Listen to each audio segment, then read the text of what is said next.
I didn't know any physics at all. Chern might have known something, but it never occurred to him that it would apply to physics. And remarkably, so you never know where something will go. Well, the short talk is this. I did a lot of math, I made a lot of money, and I gave almost all of it away. That's the story of my life. Now, it's a good story, but it's short. So, when I was a little boy, I liked math in the sense that I liked to, when I was 3 or 4 or something, like to double the numbers 2, 4, 8, 16, 32, etc. I got up to 1,024, and I said, enough of that. But I like doubling numbers. And when I was a little boy also, I was in my father was driving me, and he said he has to go to a gas station and get gasoline. I said, why do you need to get gasoline? He says, well, the car needs gasoline. I said, but you shouldn't need to have to get gasoline. You could just use half of what you now have, and then half of that, and half of that, and half of that, and you'll never run out of gas. Well, that was called Zeno's paradox, but of course it didn't occur to me that we wouldn't get very far either, but there it was. But I did always like math, and I went to MIT, and I took a graduate course right in my freshman year, which was puzzling to me. It was abstract algebra. But during this summer, I figured it all out. I got a book, I figured it all out, and then took a lot of math courses at MIT.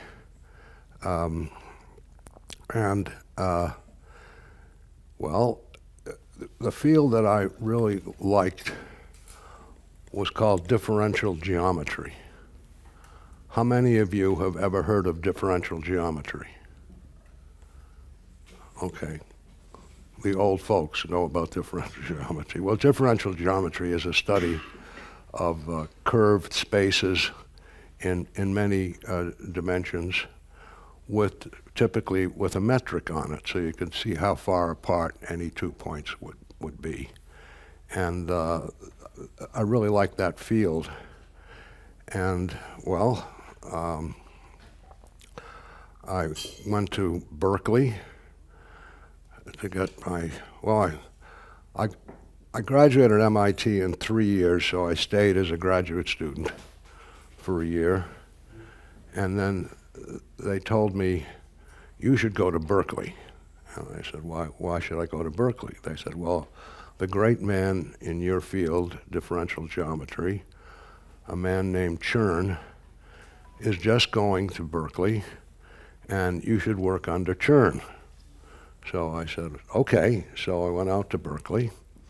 Regrettably, Chern was taking a sabbatical leave that year, and so he wasn't there. So I worked with someone else, and that worked out fine. It was interesting working with this guy.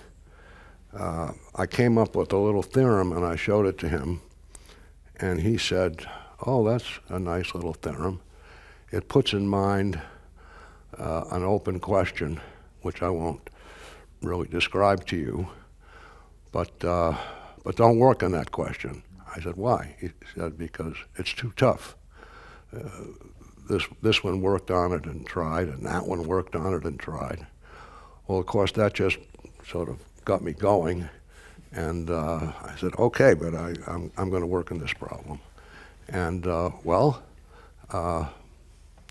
I did, and I solved the problem, and I was very pleased with myself, and went back to teach at MIT and Harvard. But for reasons which I won't go into, I needed money. And I had borrowed money to invest in a company with some friends of mine, and I needed to pay it back. But there was a place in Princeton called the Institute for Defense Analyses, which was a highly classified place under the aegis of the government, the Defense Department. And what we're supposed to do is break Russian codes. Well, that was an interesting challenge. I liked the work. They told us you could do your own mathematics up to half your time, but the other half you had to do, this code cracking business. And during that period, I was very interested in an area of mathematics called minimal surfaces. Does any of you know what a minimal surface is? Well, someone must know what a minimal surface is. Okay, so a minimal surface is a surface of minimal area with respect to its boundary. So imagine taking a wire frame, just any closed frame, dip it in soap suds, and then take it out, and there'll be a film that is bounded by this thing, and that film, that soap film, has less area than any other surface with that boundary.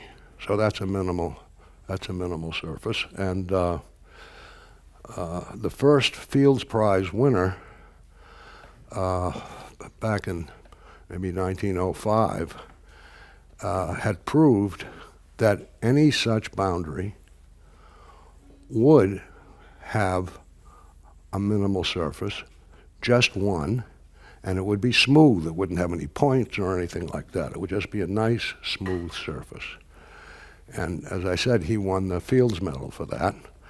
And so I got interested in that area while I was there at the Institute for Defense Analyses.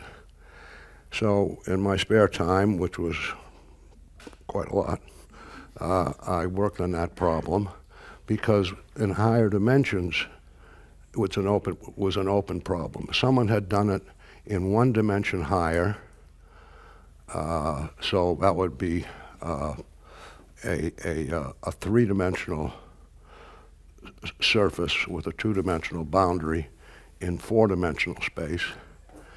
And but that's where it stopped. So I worked on that problem in higher dimensions and was lucky enough to solve the problem through ambient dimension 7. But in dimension 8, my proof didn't work. And I constructed what I thought was a counterexample.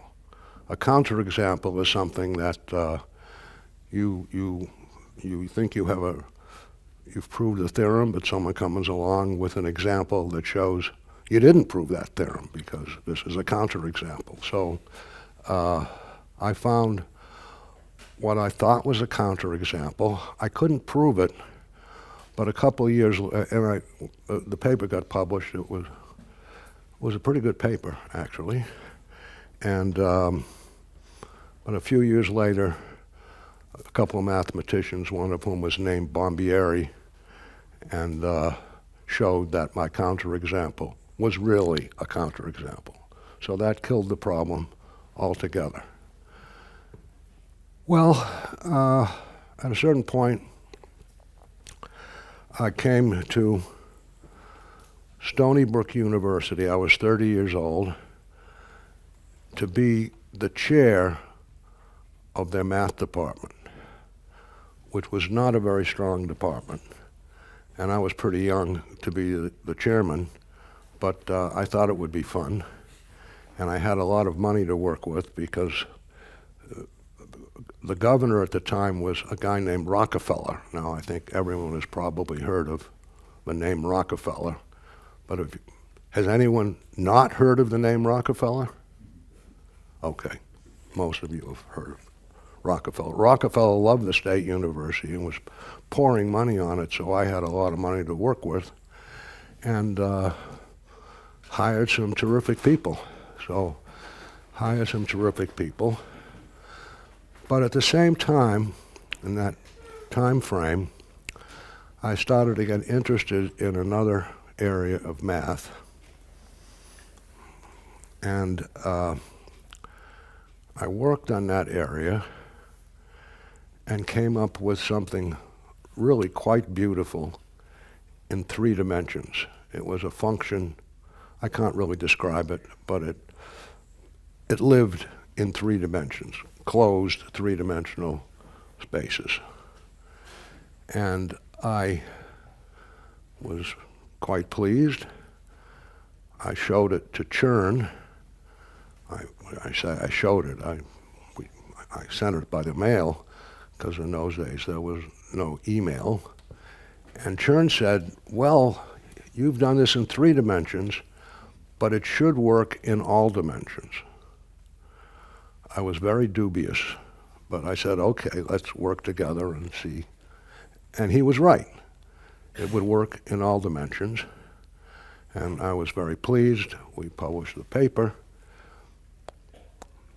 And about 5 years later, a physicist named Witten saw this paper and thought, and he was right, it could apply to physics. And then some other physicists saw how it could apply to physics. I didn't know any physics at all. Chern might have known something, but it never occurred to him that it would apply to physics. And remarkably, so you never know where something will go. You think you're doing math and you're actually doing physics, or maybe, or whatever. So today, that is called Chern-Simons theory. It's all over the place in physics. On average, every day, 4 papers in physics reference this Chern-Simons theory. So I can't take any credit for it at all, but there it was, and of course, I'm quite pleased about it, but I can't say that, oh, I invented this for physics. Well, shortly after that, I started to get interested in the world of investments. I had come into a very small amount of money, but it was enough to start investing. And one thing led to another. I started hiring people, and we made what was called a hedge fund, and it was remarkably successful. It's still going. I'm not with it anymore, but I made a tremendous amount of money from this hedge fund. Now, my lovely wife, Marilyn, said, let's give some of it away. So I said, okay, fine. So we gave some charity. And then she said, well, why don't we start a foundation? And okay, start a foundation. She started a foundation. I put money into it. The good thing about putting money into a foundation is you can give the money away. You get the tax advantage, but it doesn't have to be spent immediately. So you can put money into the foundation and say, well, we'll see what we want to do with it tomorrow or next year or whatever. But it grew and grew and grew. So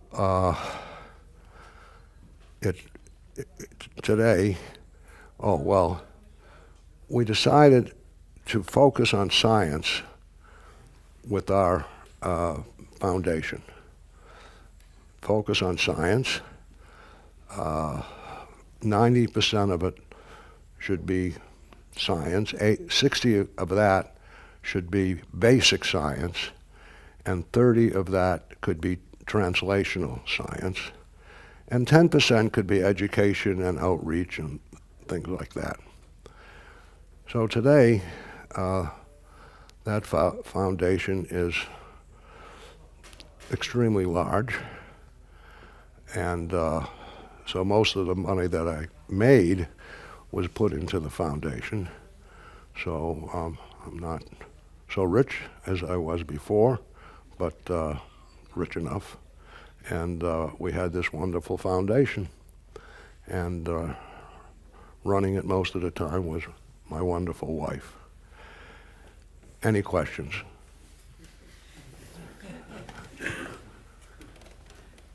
No questions? Yuri's there too. Yeah, Yuri is in the foundation. He just talked. The question, how did you manage to get such a wonderful wife? That's a very good question.